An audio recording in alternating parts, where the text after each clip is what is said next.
Well, good morning.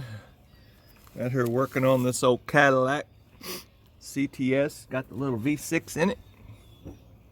Had a problem with water dripping down, and the water would drip down the very back and it wouldn't drip out the front. And it was coming out of this O-ring right here. This O-ring right here is pretty bad shape. I mean, it's just fell apart. Look at that.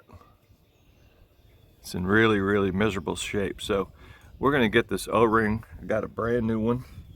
I've got a new one for this. Went up to the Chevy place.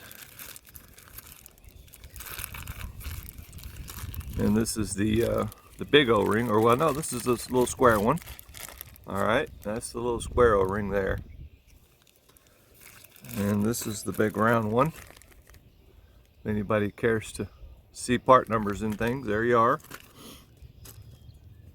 I'm gonna get this little guy cleaned up.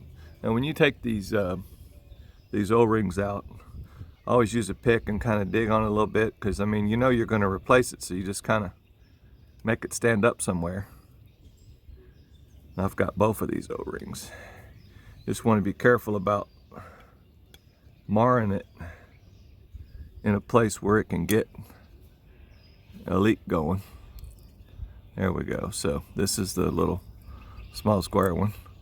And it's okay. I think this O-ring was still doing things, but this one here was just totally blown. I'm going to clean that up and I'll be right back. Alright, so I've got these little guys cleaned up pretty good.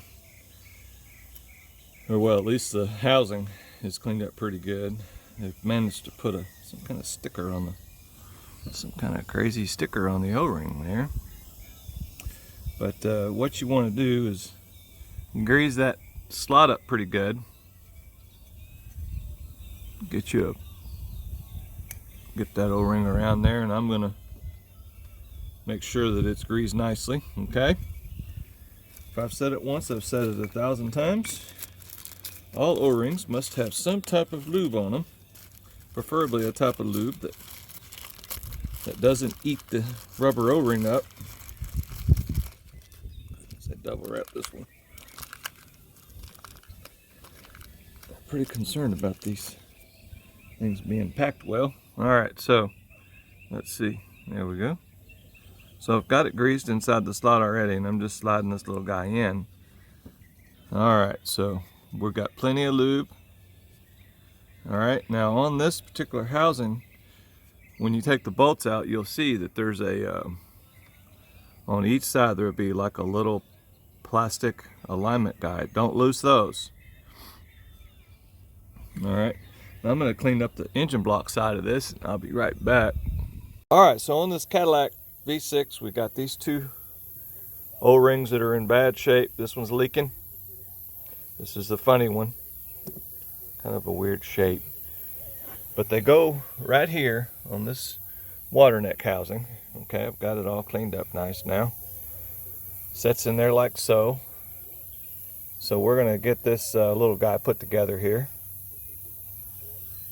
When it was leaking, none of the water would go towards the front.